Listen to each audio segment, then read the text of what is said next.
नमस्कार, पत्रिका टीवी में आपका स्वागत है। मैं हूं निरंजन और आप देख रहे हैं हेलो डॉक्टर का सवाल जवाब स्पेशल शो। दर्शकों ने अपने सवाल भेजे हैं और उनका जवाब देने के लिए एक्सपर्ट हमारे साथ स्टूडियो में मौजूद हैं। आज के जो विशेषज्ञ हैं उनका परिचय आपको दे देते हैं। डॉक्टर अनिल तांबी वरिष्ठ मनोचिकित्सक हैं और आप सवाई मानसिंह मेडिकल कॉलेज जयपुर के मनोरोग विभाग में प्रोफेसर पद से रिटायर हुए हैं। वहाँ आप सेवाएं दे चुके हैं। आप मानसिक रोगियों का इलाज करते हैं। आपको करीब 32 वर्षों का अनुभव है। आपके कई रिसर्च पेपर राष्ट्रीय और अंतर्राष्ट्रीय स्तर के जर्नल्स में प्रकाशित हो चुके हैं। तो डॉक्टर साहब, इस शो में आपका स्वागत है। और नमस्कार। पहला सवाल जो है उसमें पूछा जा रहा है कि मुझ में आत्मविश्वास की बहुत कमी है। काफ़ी मेहनत करने के बावजूद आत्मविश्वास नहीं आ पाता है। मेरी बॉडी में लगातार हर समय तनाव बना रहता है। छोटी छोटी बातों पर बहुत टेंशन होती है।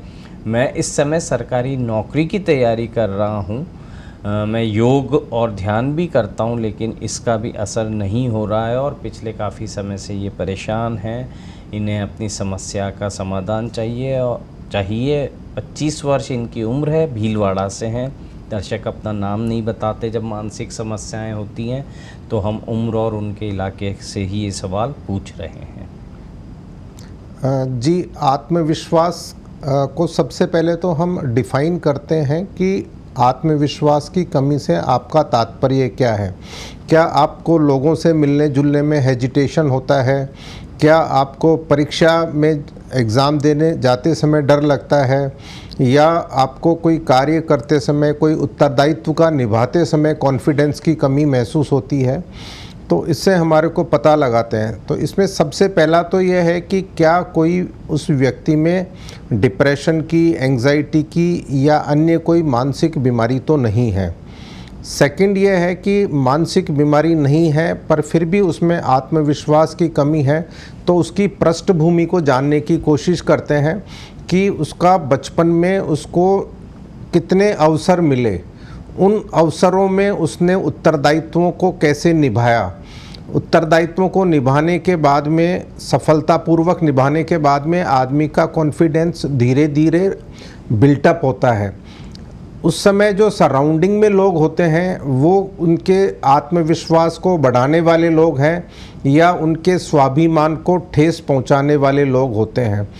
तो अपने को ये पता लगाना है कि आपकी बचपन से अब तक की जो जीवन यात्रा रही है उनमें अक्सर आप किन लोगों के साथ रहे हैं। जैसे कई लोग मनोबल तोड़ने वाले होते हैं, कई लोग मनोबल बढ़ाने वाले लोग होते हैं।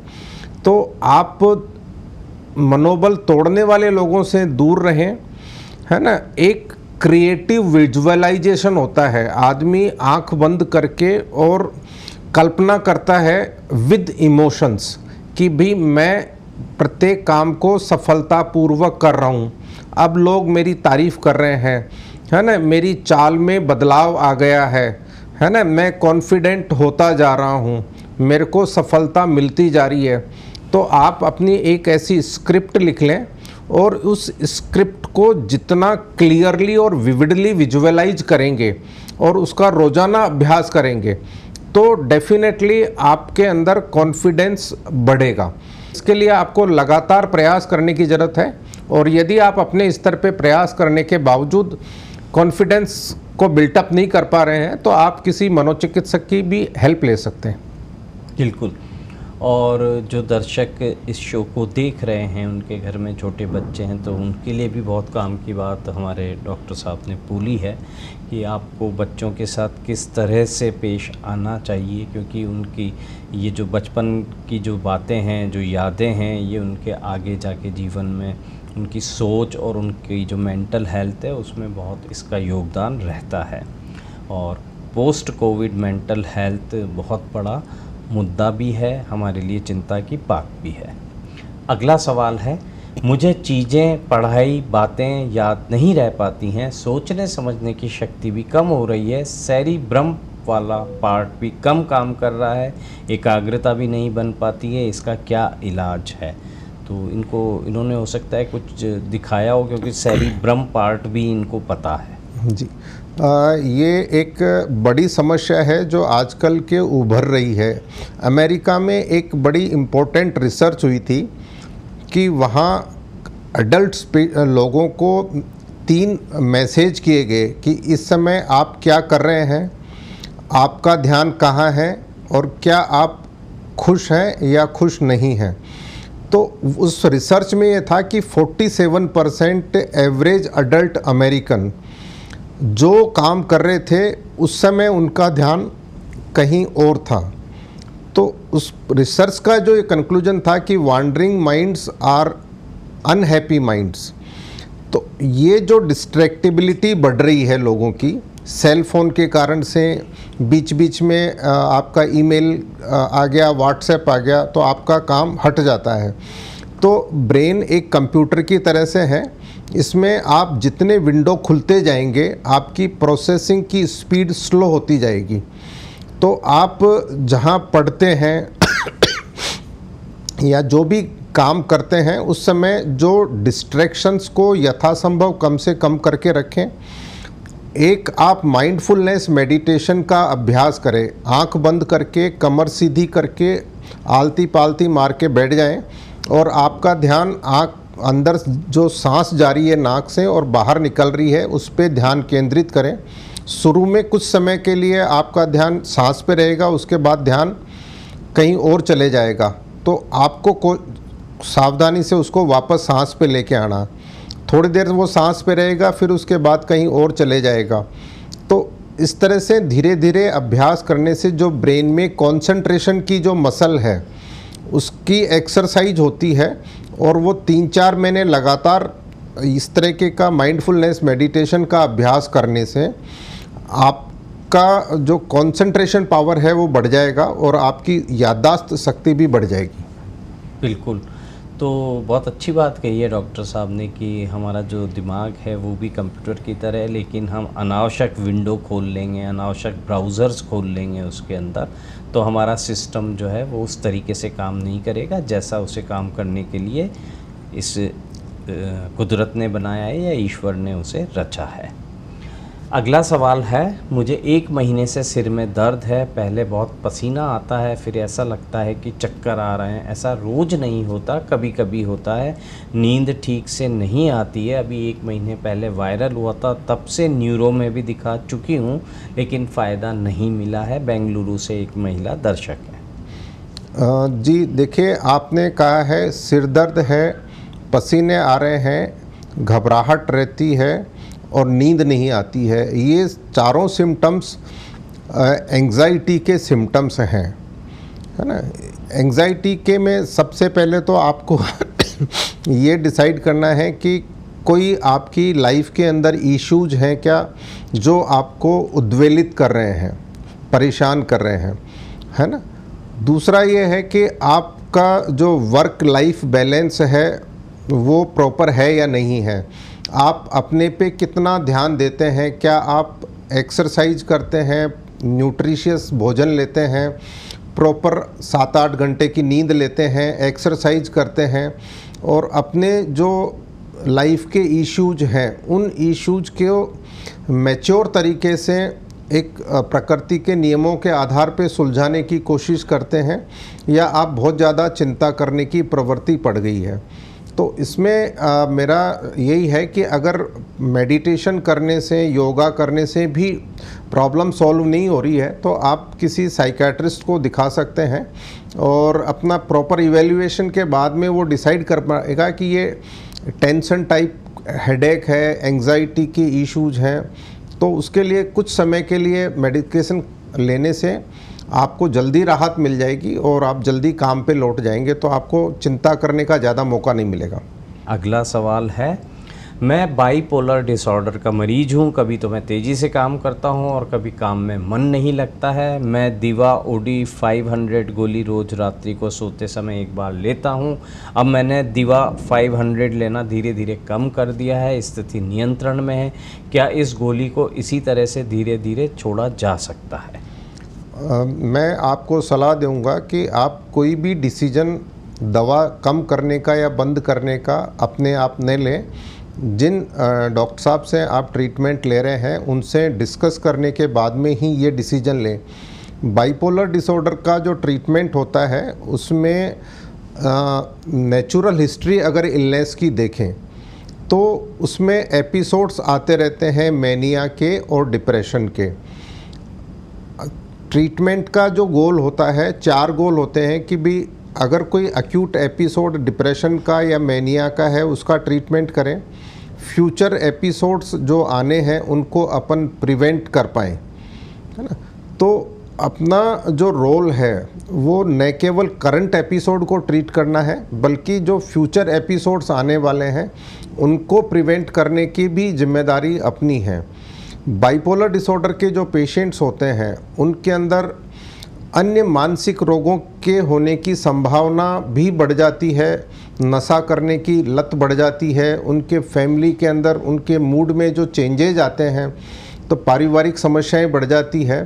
तो इन सब इश्यूज को ध्यान में रख कर के उसका प्रॉपर ट्रीटमेंट करना चाहिए और एक बार एपिसोड होने के बाद में अपन 2 से 3 साल तक का जो भी आपके डॉक्टर साहब असेस करते हैं कि पहले कितनी बार हो चुका आपको एपिसोड, आपकी फैमिली में तो किसी को नहीं है, कितनी रैपिडली ये एपिसोड 0 से पीक तक पहुंच जाता है, अपने को विंडो पीरियड ट्रीटमेंट के लिए मिल पाता नहीं मिल पाता है, आप क्या जॉब क्या है, उस इलनेस के होने से उसमें रेपुटेशन पे कितना प्रभाव पड़ता है ना।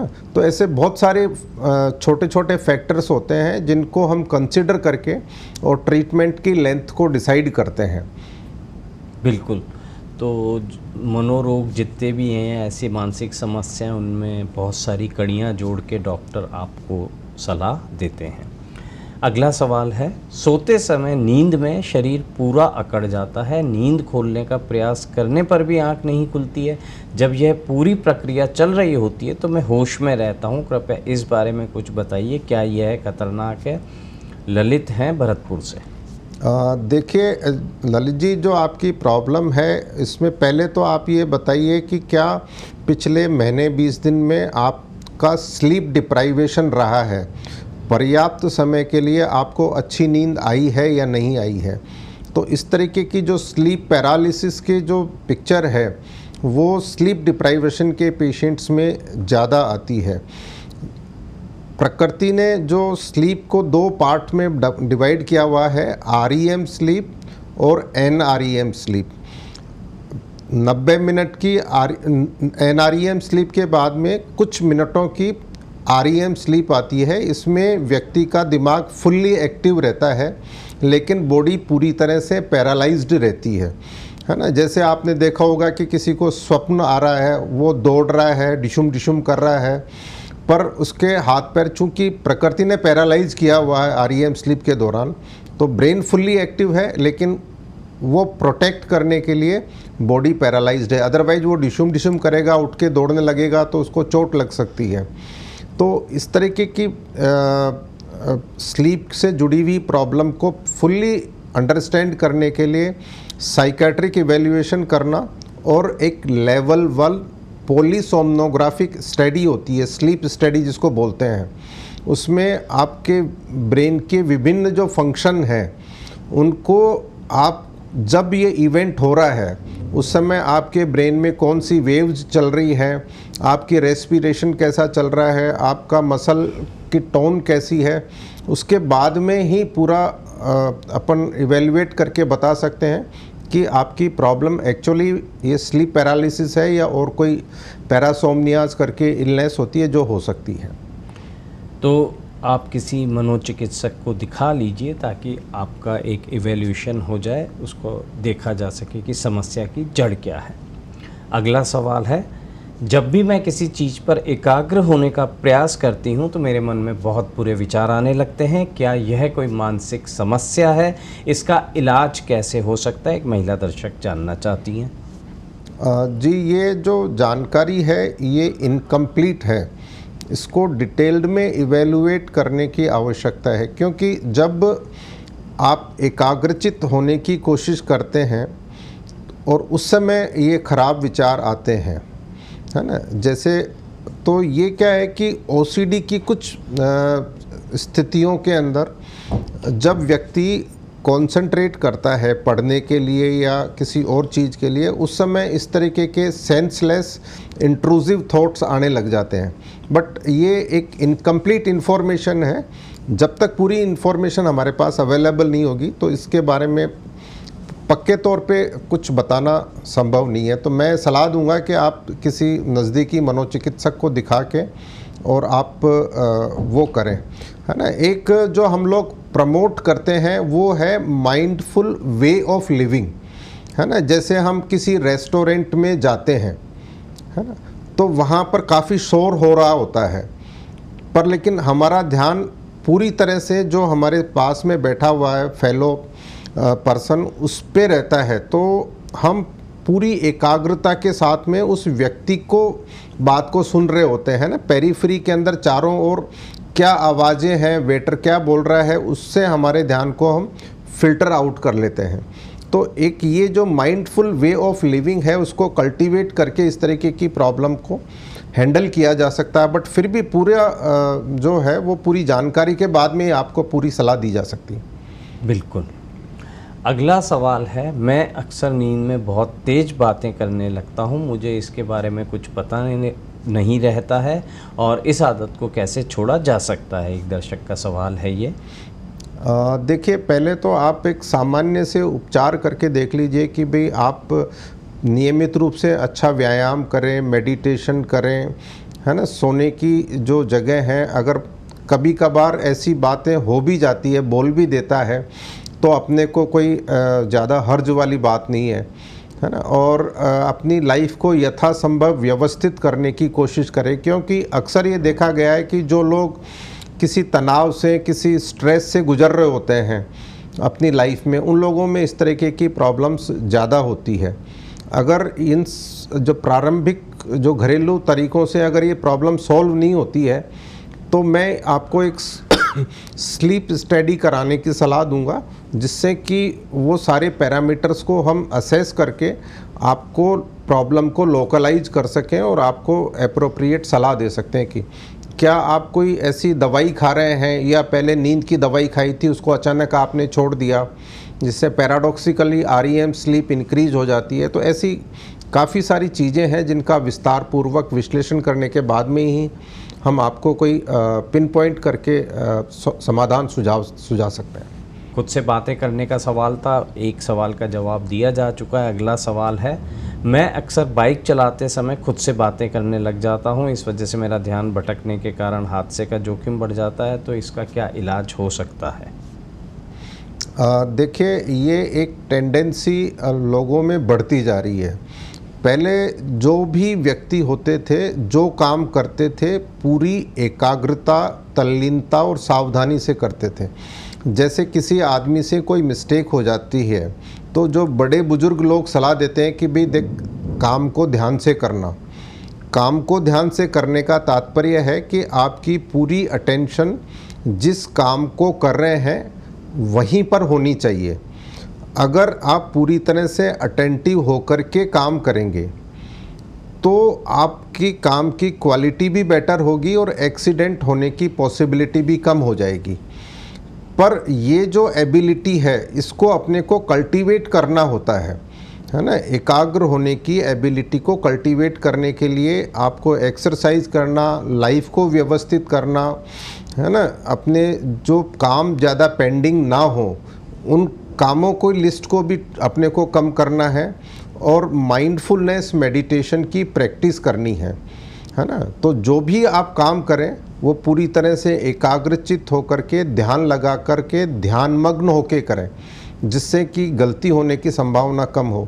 और इस अवस्था को प्राप्त करने के लिए आपको 20 मिनट सुबह और 20 मिनट शाम को, जैसा मैंने अभी बताया था वैसे माइंडफुलनेस मेडिटेशन का अभ्यास करें।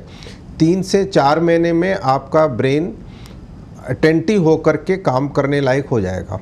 अगर फिर भी नहीं हो पा रहा है तो फिर अपने को वापस से बैठ के असेस करना पड़ेगा कि क्यों नहीं हम उस अवस्था को प्राप्त कर पा रहे हैं। बिल्कुल। अगला सवाल है, मुझे बार बार उबासी आती है, नींद भी अच्छी लेता हूँ, फिर भी ये समस्या रहती है, इससे पूरे दिन सुस्ती महसूस होती है और काम में मन नहीं लगता है, इसका समाधान बताइए।